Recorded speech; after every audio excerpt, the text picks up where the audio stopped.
Warriors, welcome to another important video, my friends. If you haven't subscribed and hit the bell for all the notifications for my videos, please go ahead and do that now. And let's get in to a very important topic when it comes to anxiety in general and health anxiety. I'm talking about a symptom, a reaction, a response, something that used to play out each and every day in my life that kept me from living. It kept me from experiencing this present moment, and it kept me in the future catastrophically perceiving what could happen in my near future. Before I help you to understand what this reaction, this symptom is, so that you can relate and I can give you some real deep solutions to take care of it, I want to help you understand your symptoms a little better. A symptom is a reflection by the subconscious mind or inner child mind, looking to fulfill a goal and looking to fulfill its beliefs around reality. My friends, let me tell you a very important truth. Clarity, understanding, and self-compassion towards the inner child changed my life. I no longer saw my symptoms as things I wanted to delete, run from, or not have in my life. I found some perspective. And when I found some perspective, I found that I could work with the very things that I was dreading. My friends, it's very important that starting today you find perspective when it comes to these bodily reactions and these unconscious habits that are spurred on by anxiety. Symptoms are different for every person, and they mustn't be compared. Right? It's pointless to compare symptoms because one person's experience with this deep level of sensitivity and an anxiety disorder will be slightly or quite different than somebody else's. So comparing symptoms brings us to a place where we feel hopeful, we feel a sense of reassurance that we're not going to die or something bad is going to happen in our life, but it's very short-lived all the time. It doesn't last very long, and it's not a very good strategy moving forward.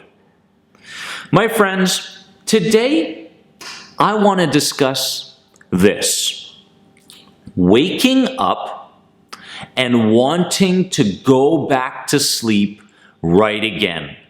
That's the symptom, that's the reaction. And let me give you some personal experience, some insight into this.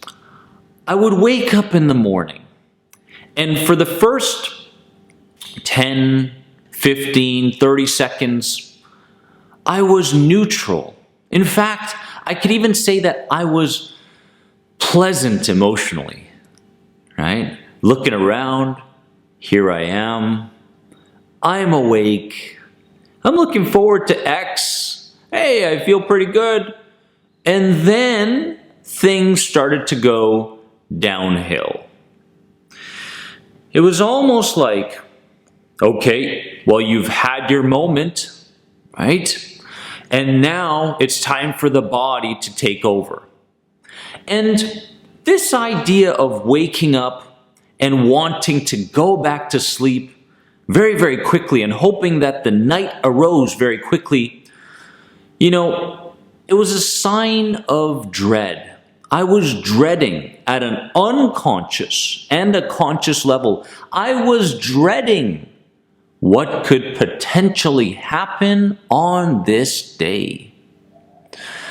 And this was a sign of interpreting reality fearfully and catastrophically. The subconscious inner child was saying, hey, we're in a comfortable place right now. We're in a place where what I believe I'm doing and the beliefs that I hold, this is the inner child, are keeping us functional, while at the same time keeping us safe, while at the same time avoiding mistakes, avoiding failures, avoiding disappointments.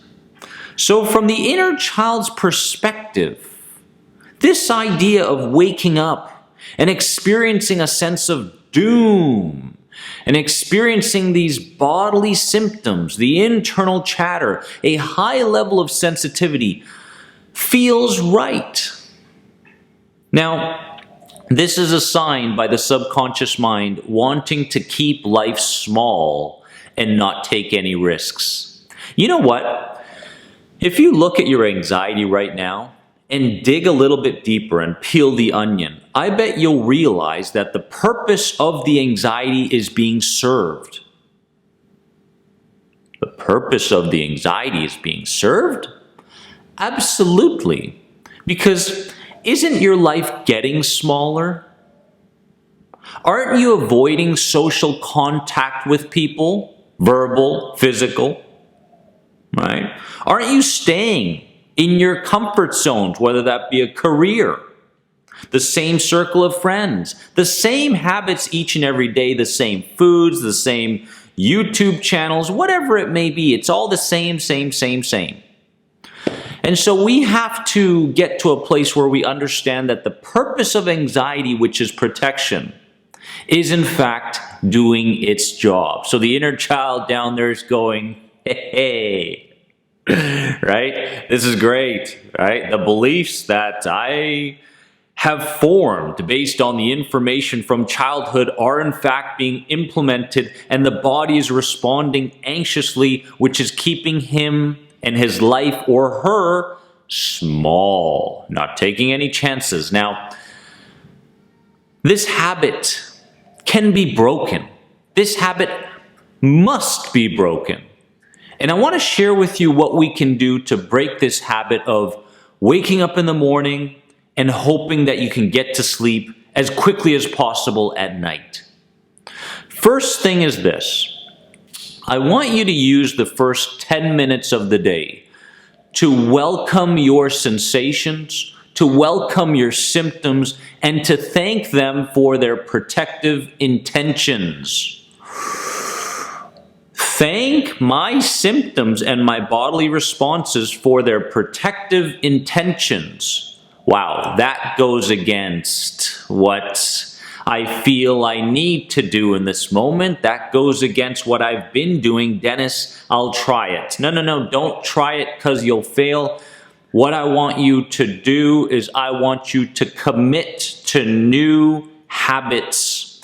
So when you wake up the first 10 minutes, instead of looking to do something, run away from the symptom, delete it, whatever it may be, whatever you're feeling and whatever you're thinking, thank you. Thank you for the protection. Thank you for the unconditional love, inner child. I see what you're trying to do here for me. I see your interpretations of reality, but inner child, subconscious mind, the truth is that it is safe to create an upgrade. It is safe to create an upgrade in what we believe about ourselves, people, and reality. So for the first 10 minutes, it's about welcome sensations, symptoms, whatever you're feeling, and thank you for this protective response. Number 2 is do not look to distract from the feelings by going on your phone. The first thing we want to do is go on our phone, right? Put the symptoms away. I don't want to feel this. I don't want to think this. Let me distract myself. No. What you want to make sure you do is not go on your phone, right? I would suggest, if you are deep into some form of habit like meditation, for example, what you want to do is you want to realize that that meditation doesn't have to be guided all the time, right? You can get to a place where you're laying down, focusing on your breathing, where you're sitting up, focusing on color breathing, where you're breathing in your safety color and breathing out the fearful color. Even if you do these things for 5 minutes upon waking up, it shows your system that, hey, we don't have to interpret this day as being a threat. We can, in fact, approach people. We can, in fact, approach things that are new. We can, in fact, approach change in a loving and welcoming way.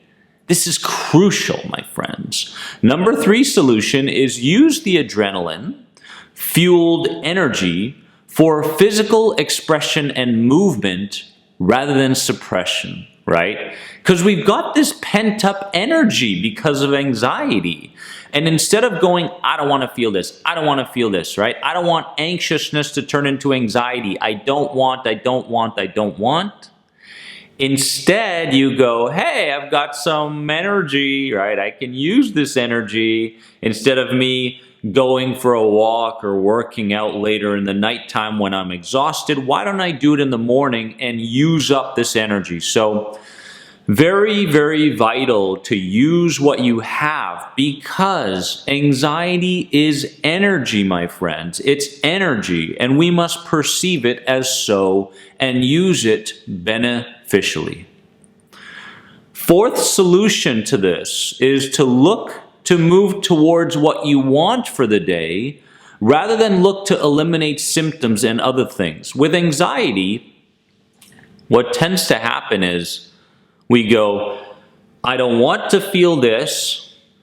I don't want to experience this. I don't want to be put in this situation. I don't want.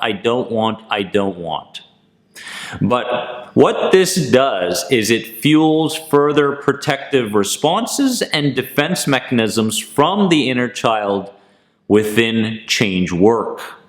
So what do you want to create instead? Right? How do you want to approach your relationships instead? How do you want to respond to your symptoms instead? Right? How do you want to help people today instead? When you're faced with a situation, encountering something that makes you feel uncomfortable, how do you want to experience that situation instead? So warriors, get out of a place of I don't want to experience X and get to a place where I want to experience X like this instead. This is simple but powerful at the same time, and it changed my life. So please implement this. And number 5 solution to waking up in the morning and hoping that you can get to sleep very, very quickly in the evening is to see, is to hear, is to touch, is to smell, and is to taste your food in the morning. Make this mindfulness practice something that you implement consciously every single morning until it becomes an unconscious habit. Because, my friends, this is our goal. This reconnection with your senses is not to distract or run from. It's to reconnect with, because we are out of rapport with our own senses. So what we have to do is we have to retrain ourselves to say, oh my goodness, I am touching this and it feels nice. Oh my goodness, I'm smelling that and wow, it's been a while since I smelled that. Let me spend some time here, right? I'm having breakfast. Let me ask you a question. How often do you taste and smell what you're eating and drinking? While you're so caught up in your symptoms and hoping that they disappear, that you're not being mindful of this very moment. So my friends, many times this reconnection with our senses doesn't happen automatically, but it must happen consciously until it turns into something automatic, right? So these are very, very important solutions, and I would recommend that you write them down and you implement a few of them starting today. Because you don't have to live by this habit for the rest of your life, right? You can, in fact, see the never-ending changes that come with life in a new interpretation, in a new perspective, in a new perception.